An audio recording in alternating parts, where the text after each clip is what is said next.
ಕುಮಾರಸ್ವಾಮಿ ರಾಜ್ಯದಲ್ಲಿ ಮೊಕ್ಕಾಂ ಹೂಡುತ್ತಲೇ ಜೆಡಿಎಸ್ ಮುಖಂಡರು ಕಾರ್ಯಕರ್ತರ ವಲಯದಲ್ಲಿ ಹೊಸ ಉತ್ಸಾಹ ಕಾಣಿಸಿಕೊಂಡಿದೆ. ಯುವ ನಾಯಕ ನಿಖಿಲ್ ಕುಮಾರಸ್ವಾಮಿ ಹಳೆ ಮೈಸೂರು ಭಾಗದಲ್ಲಿ ಬಿರುಗಾಳಿಯಂತೆ ಸುತ್ತುತ್ತಾ ಯುವಕರಲ್ಲಿ ಹುಮ್ಮಸ್ಸನ್ನ ಮೂಡಿಸಿದ್ರೆ, ಎಚ್ಡಿಕೆ ರಾಜೀನಾಮೆ ನಂತರ ರಾಜ್ಯ ರಾಜಕಾರಣದಲ್ಲಿ ಏನಾಗಲಿದೆ? ಎಚ್ಡಿಕೆ ರಾಜೀನಾಮೆ ವಿಚಾರ ಅಧಿಕೃತವಾಗುವುದು ಮಾತ್ರ ಬಾಕಿ ಉಳಿದಿದೆ. ಡಿಕೆ ಶಿವಕುಮಾರ್ ಸರ್ಕಾರವನ್ನ ಕಟ್ಟಿಹಾಕಲು ಕುಮಾರಸ್ವಾಮಿ ಯಾವ ಹಾದಿಯನ್ನ ಹಿಡಿಯಲಿದ್ದಾರೆ? ಇದಾದ ನಂತರ ನಿರಂತರವಾಗಿ ಡಿಕೆ ಸರ್ಕಾರದ ವಿರುದ್ಧ ಟೀಕಾಸ್ತ್ರಗಳನ್ನ ಅವರು ಪ್ರಯೋಗಿಸುತ್ತಿದ್ದಾರೆ.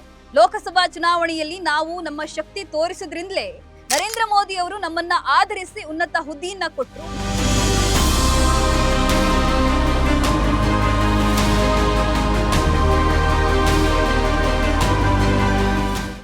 ಎಸ್, ನೀವು ನೋಡ್ತಾ ಇದ್ರಾ ಬಾಸ್ ಟಿವಿ ಕನ್ನಡ. ನಾನು ಸೀಮಾ ಬಂಗಾರಪ್ಪ. ಡಿಕೆ ಶಿವಕುಮಾರ್ ಮುಖ್ಯಮಂತ್ರಿ ಹುದ್ದೆಗೆ ಇರುತ್ತಲೇ ದಳಪತಿ ಎಚ್.ಡಿ. ಕುಮಾರಸ್ವಾಮಿ ಅವರ ವರಸೆಯೇ ಬದಲಾಗಿದೆ. ಬಹುತೇಕ ದೆಹಲಿಯನ್ನ ಮರೆತು ರಾಜ್ಯ ರಾಜಕಾರಣದಲ್ಲಿ ಸೆಟಲ್ ಆಗಿದ್ದಾರೆ. ಸರ್ಕಾರದ ವಿರುದ್ಧ ದೊಡ್ಡ ಮಟ್ಟದ ಹೋರಾಟ ಸಂಘಟಿಸುತ್ತಿದ್ದಾರೆ. ಜೊತೆಗೆ ಪಕ್ಷ ಸಂಘಟನೆಯತ್ತ ಗಮನ ಹರಿಸಿದ್ದಾರೆ. ಕುಮಾರಸ್ವಾಮಿ ರಾಜ್ಯದಲ್ಲಿ ಮೊಕ್ಕಾಂ ಹೂಡುತ್ತಲೇ ಜೆಡಿಎಸ್ ಮುಖಂಡರು ಕಾರ್ಯಕರ್ತರ ವಲಯದಲ್ಲಿ ಹೊಸ ಉತ್ಸಾಹ ಕಾಣಿಸಿಕೊಂಡಿದೆ. ಜೆಡಿಎಸ್ ಕಚೇರಿ ಜೆಪಿ ಭವನದ ಚಟುವಟಿಕೆಯ ಕೇಂದ್ರ ಬಿಂದುವಾಗಿದೆ.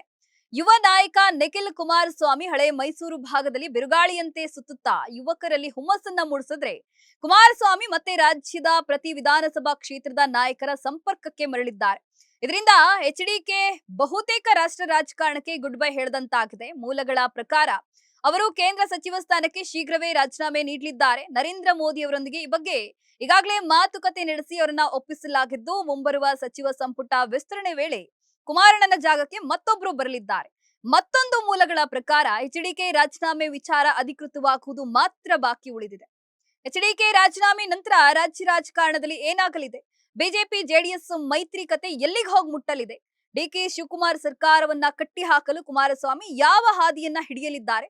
ಈ ಎಲ್ಲಾ ಪ್ರಶ್ನೆಗಳಿಗೆ ಈ ವರದಿಯಲ್ಲಿ ಉತ್ತರವನ್ನ ಕಂಡುಕೊಳ್ಳೋಣ ಬನ್ನಿ. ವೀಕ್ಷಕರೇ, ಕುಮಾರಸ್ವಾಮಿ ಅವರು ಈಗಾಗಲೇ ರಾಜ್ಯ ರಾಜಕಾರಣದಲ್ಲಿ ಸಕ್ರಿಯರಾಗಿದ್ದಾರೆ. ಬಿಡದಿ ಟೌನ್ಶಿಪ್ ಹೋರಾಟ ಇರಲಿ, ಸರ್ಕಾರದ ವೈಫಲ್ಯಗಳಿರಲಿ, ಎಲ್ಲದರ ಬಗ್ಗೆ ಧ್ವನಿ ಎತ್ತತೊಡಗಿದ್ದಾರೆ. ಬಿಜೆಪಿ ನಾಯಕರು ಕಾಂಗ್ರೆಸ್ ಸರ್ಕಾರದ ಎದುರು ಮಂಕಾಗಿರುವಾಗ ಕುಮಾರಸ್ವಾಮಿ ಅವರು ಶೈನ್ ಆಗಿದ್ದಾರೆ. ಎಚ್ಡಿಕೆ ಮೇಲೆ ಆಡಳಿತ ಪಕ್ಷದ ಸಚಿವ, ಶಾಸಕರು ಮುಗಿಬಿದ್ದು ಟೀಕೆ ಮಾಡ್ತಿರೋದೇ ಕುಮಾರಸ್ವಾಮಿ ಸರ್ಕಾರಕ್ಕೆ ಯಾವ ಮಟ್ಟದಲ್ಲಿ ಸವಾಲಾಗಿದ್ದಾರೆ ಎಂಬುದನ್ನ ಎತ್ತಿ ತೋರಿಸ್ತಾ ಇದೆ. ಕಳೆದ ಒಂದು ತಿಂಗಳ ಎಚ್ಡಿಕೆ ಚಟುವಟಿಕೆ ಗಮನಿಸಿ ಡಿಕೆ ಶಿವಕುಮಾರ್ ಮುಖ್ಯಮಂತ್ರಿಯಾದ ನಂತರ ಸಾಮರಸ್ಯ ಸೂಚಕವಾಗಿ ಕುಮಾರಸ್ವಾಮಿ ಅವರನ್ನ ಭೇಟಿಯಾಗಲು ನಿರ್ಧರಿಸಿದ್ರು.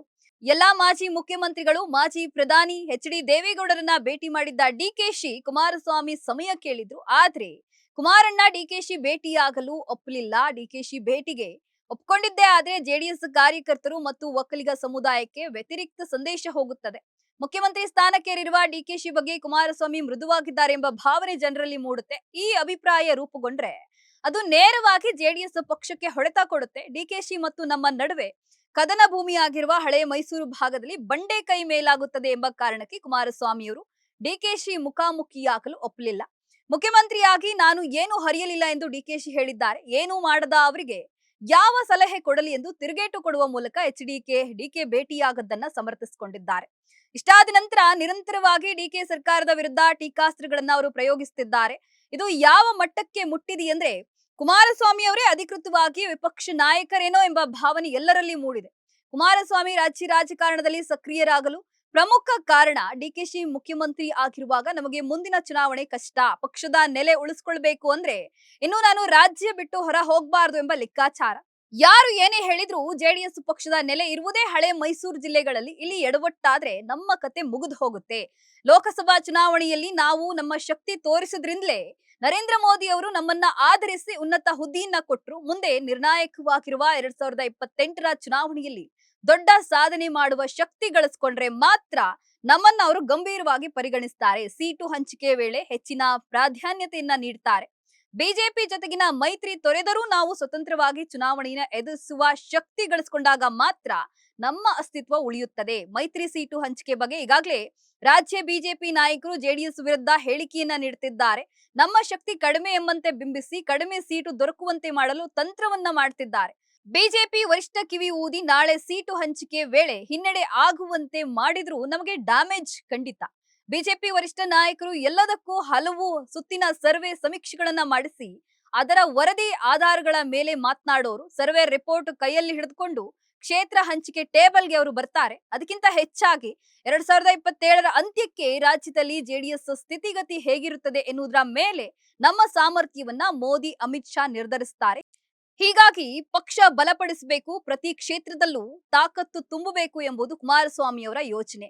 ರಾಜ್ಯ ಬಿಜೆಪಿ ನಾಯಕರು ಏನೇ ಕಚ್ಚಾಟ ಮಾಡ್ಕೊಳ್ಳಿ, ಅದರ ಬಗ್ಗೆ ಗಮನ ಕೊಡೋದು ಬೇಡ, ನಮ್ಮ ದಾರಿ ನಾವು ನೋಡ್ಕೊಳ್ಳೋಣ, ನಮ್ಮ ಮಾತುಕತೆ ವ್ಯವಹಾರ ಏನಿದ್ರು ಕೇಂದ್ರ ನಾಯಕರ ಬಳಿ ಮಾತ್ರ ಎಂದು ಎಚ್ಡಿಕೆ ತಮ್ಮ ಆಪ್ತ ನಾಯಕರಿಗೆ ಹೇಳಿದ್ದಾರೆ ಎನ್ನಲಾಗ್ತಾ ಇದೆ.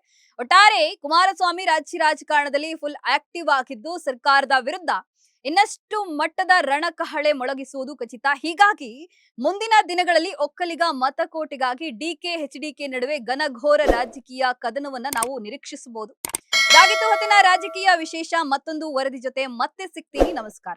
ಲೇಟೆಸ್ಟ್ ಹಾಗೂ ಇಂಟ್ರೆಸ್ಟಿಂಗ್ ಸುದ್ದಿಗಳಿಗಾಗಿ ಬಾಸ್ ಟಿವಿ ಕನ್ನಡ ಚಾನೆಲ್ನ ಸಬ್ಸ್ಕ್ರೈಬ್ ಮಾಡಿ. ಹಾಗೆಯೇ ಬೆಲ್ ಐಕಾನ್ ಪ್ರೆಸ್ ಮಾಡಿ. ಇದರ ಜೊತೆಗೆ ಫೇಸ್ಬುಕ್, ಇನ್ಸ್ಟಾಗ್ರಾಮ್, ಎಕ್ಸ್ ನಲ್ಲೂ ಮಿಸ್ ಮಾಡದೆ ಫಾಲೋ ಮಾಡಿ.